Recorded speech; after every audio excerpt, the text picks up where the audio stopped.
Okay, so again, I'm going to back up a little bit. General LeMay has bailed out the president as far as the pressure he's getting to retaliate on the SAM sites that struck down Major Anderson.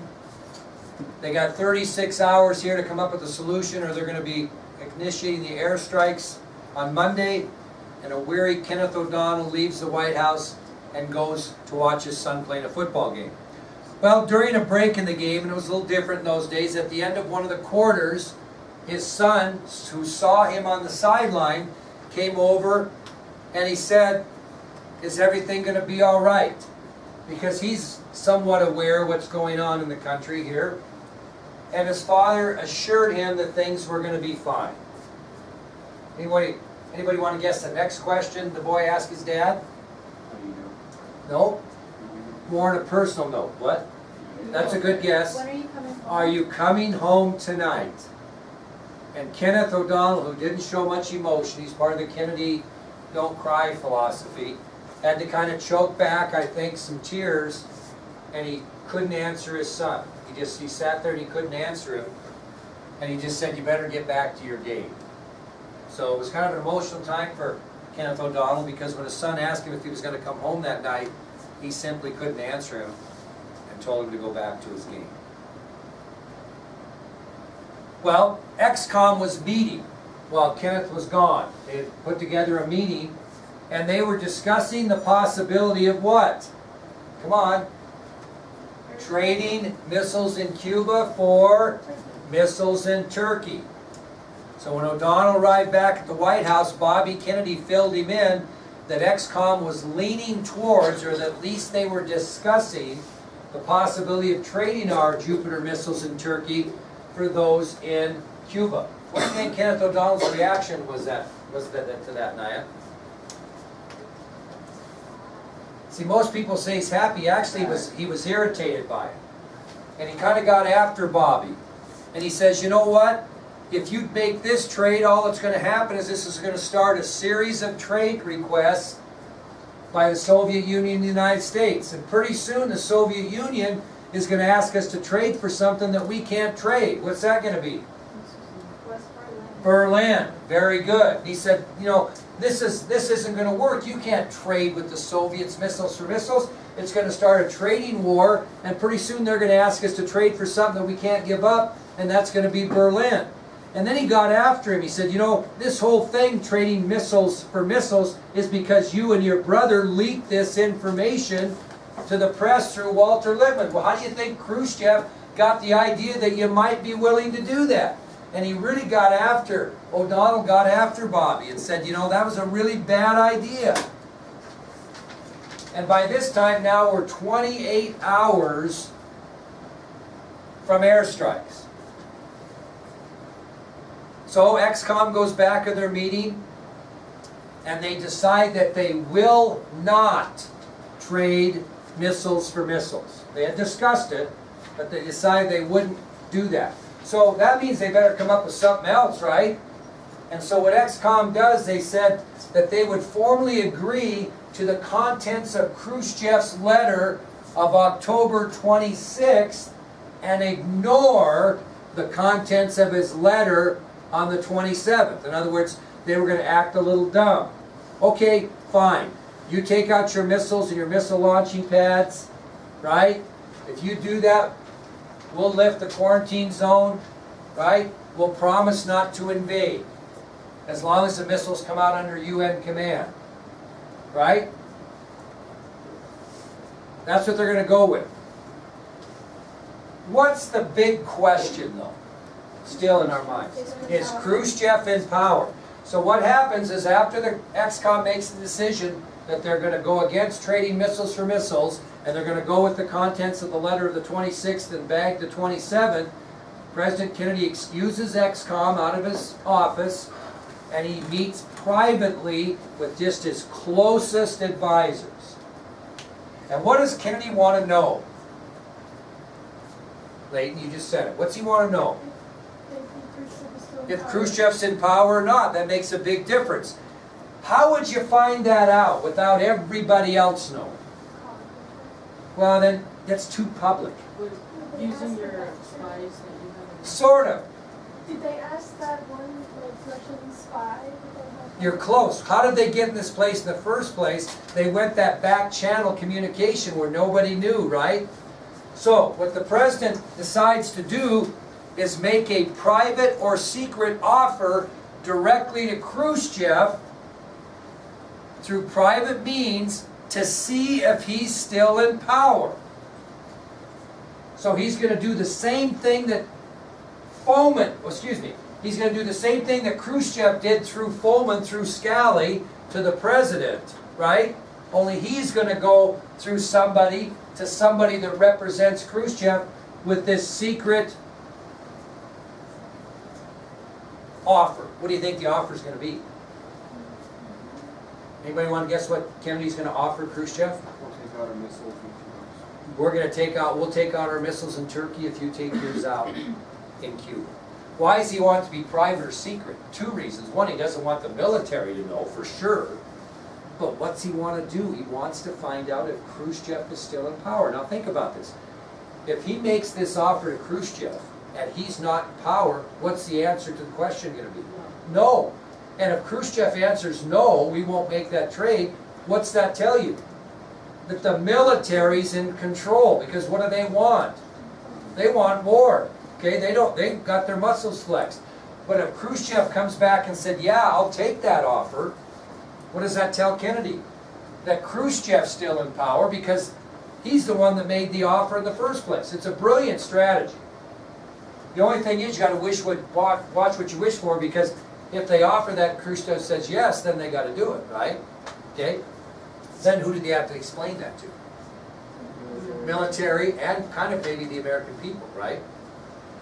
That we're not weak and we're not appeasing. And you also have to explain, I think, and say it to who? Our allies, right? Now, here we go again. President Kennedy excuses XCOM. He meets privately with only his closest advisors. This group makes the decision to make a private or secret offer to Premier Khrushchev to see if he's still in power of the Soviet Union. The offer would be to remove American missiles in Turkey in exchange for the missiles being removed in Cuba. If the Soviet military is running the country, they would not agree to that. If Khrushchev's running the country, more than likely he would. Why did they offer the Turkey to the missile trade instead of what was in the 26th? Because deep down, what do they know? That's not going to work. They're going to go to war here Monday morning. I mean, this is either fish or cut bait. I mean, this private assurance is going to be the last chance they have. Otherwise, they're going to war. It's really, nobody wants to do that. But why didn't they do that? Because deep down, Kennedy and his closest advisors knew that they would never agree to that. They couldn't get him to agree. But since Khrushchev came back and said, I'll trade the missiles for missiles, why wouldn't he agree? I mean, he already said he would. The only people who wouldn't agree to that would be the military, who then tells you they're running the country. It's a pretty great strategy. Now, Khrushchev used Foman, who then used Scally to get the message to the president. Who is the president going to use, and who's he going to go through to make sure the message gets to Khrushchev? Who's he going to have this meeting? No. Who does he trust more than anyone, the president? Bobby. So he's going to have Bobby Kennedy meet with someone that he believes has the direct ear of Premier Khrushchev. And the man that's going to have the direct ear is this fellow right here. We talked to him briefly, Anatoly Dobrynin. The man that Kennedy talked to about his speech Monday night, remember? At 6 o'clock he called Soviet Ambassador Dobrynin to tell him what was going to be in that speech on that Monday night. So Bobby is going to be the man that's going to offer this private assurance to Anatoly Dobrynin, who then will get that back to Khrushchev. And when they get their answer, they're going to know what? If he's in power or not. Are they telling the military this? They're not telling anybody. It's only the closest advisors are involved in this thing. Is LeMay going to be involved? No. Taylor? McCone, the guy that Mr. Negative, I call him on the video. You're looking at Bobby, Kenneth, the president, and maybe Dean Rusk. I mean, this is just, and McNamara, just the tightest bunch. So, the meeting is going to take place at Bobby Kennedy's office, the Attorney General's office at the Department of Justice. That's where they're going to meet. So when this is all decided, Bobby Kennedy will be driven to the location by not his normal driver, but Kenneth O'Donnell.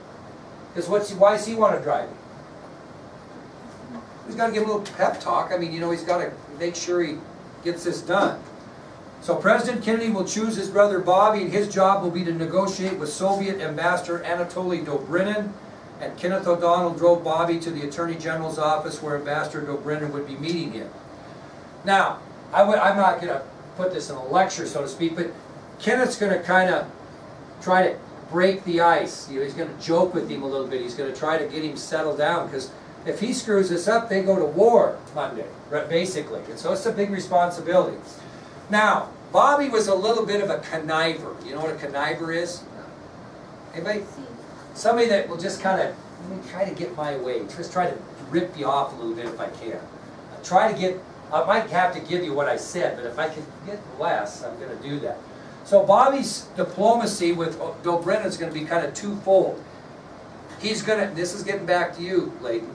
He's going to try to first convince Dobrynin to accept what? The letter of October 26th.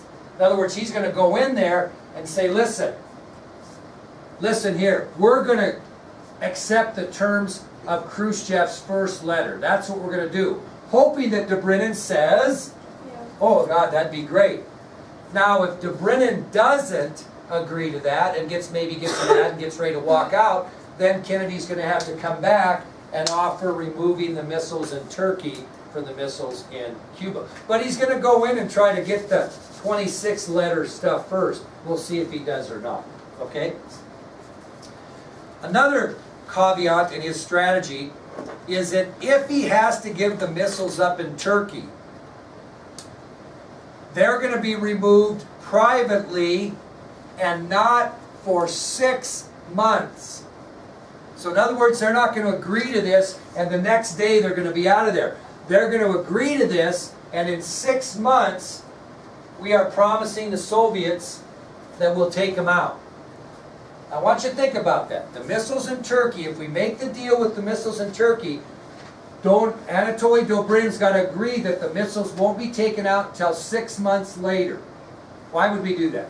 Why would we want that strategy? Allies. Yeah, because if he agrees to this, it looks like we kicked butt on the Russians, because they're going to take their missiles out way before 6 months. And then we're going to come back 6 months later and say, you know what? Those missiles are kind of obsolete anyway. Let's get them out of there. We don't really need them anymore. Who's it save face with? The United States with their allies, the United States with their citizens, the military. The military's not going to know about this deal. And then they're going to take him out 6 months later. But when he goes in and negotiates it, what's it look like he got? Got the missiles out in exchange for the no invasion pledge. When we're really going to take them out 6 months later. Does that make sense? Is that a pretty good strategy or what? Really good strategy, okay? So, with that said, Kenneth is driving Bobby to the Attorney General's office for this meeting, and they drive by the Soviet embassy.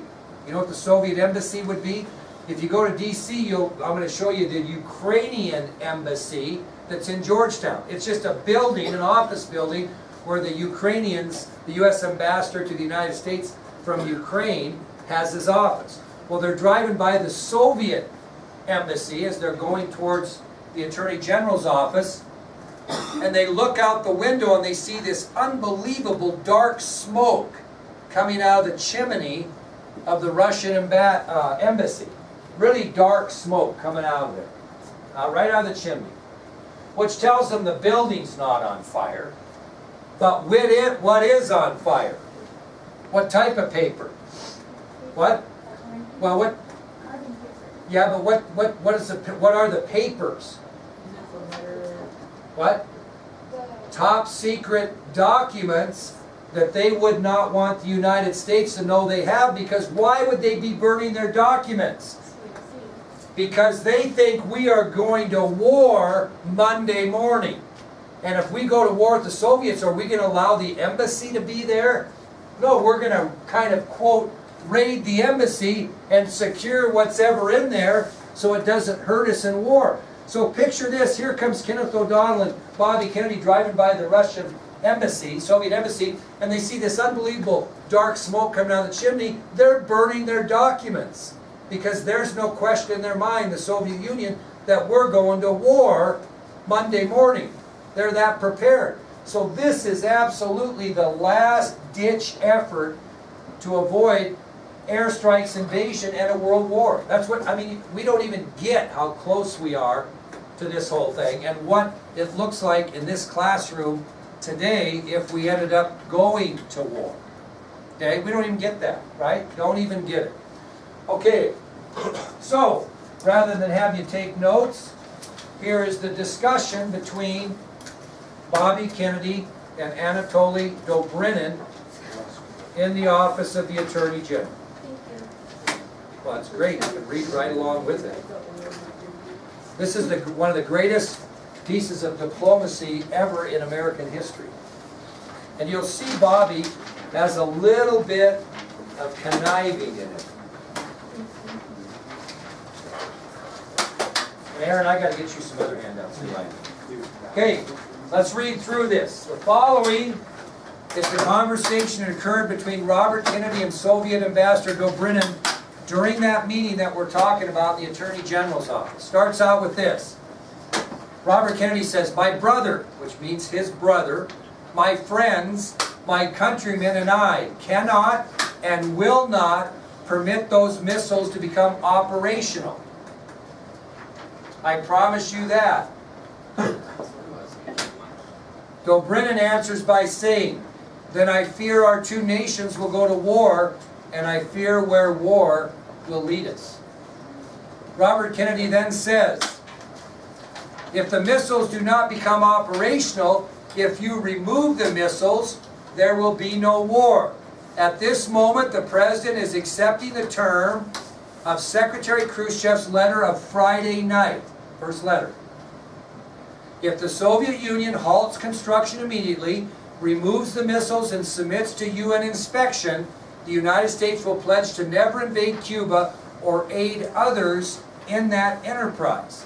Dobrynin responds, "If your Jupiter missiles in Turkey were removed also, such an accommodation could be reached." And Bobby Kennedy says, "That's not possible." He's playing his bluff. "That's not possible. The United States cannot agree to such terms under threat. Any belief to the contrary was in order." Dobrynin responds, "You want war?" So he's tried to get the letter of the 26th. Ambassador Dobrynin then showed his disappointment, reached for his briefcase, and got ready to leave the meeting. At that point, Bobby knows his bluff didn't work, right? And he says, "However, while there can be no quid pro quo on this issue." What does quid pro quo mean? You do that. This for that. I'll give you this if you give me that. Okay? "Although there can be no quid pro quo on this issue, the United States can offer a private assurance. Now, our Jupiter missiles in Turkey are obsolete and have been scheduled for withdrawal for some time." Read through that and we'll finish it tomorrow. I thought this got over 24 today. No, that's last period. Oh. Well, we'll continue on. I wish I'd have stopped. We'll revisit it tomorrow. We'll be surprised for tomorrow. We'll watch some more video. The following students have items or messages in the office.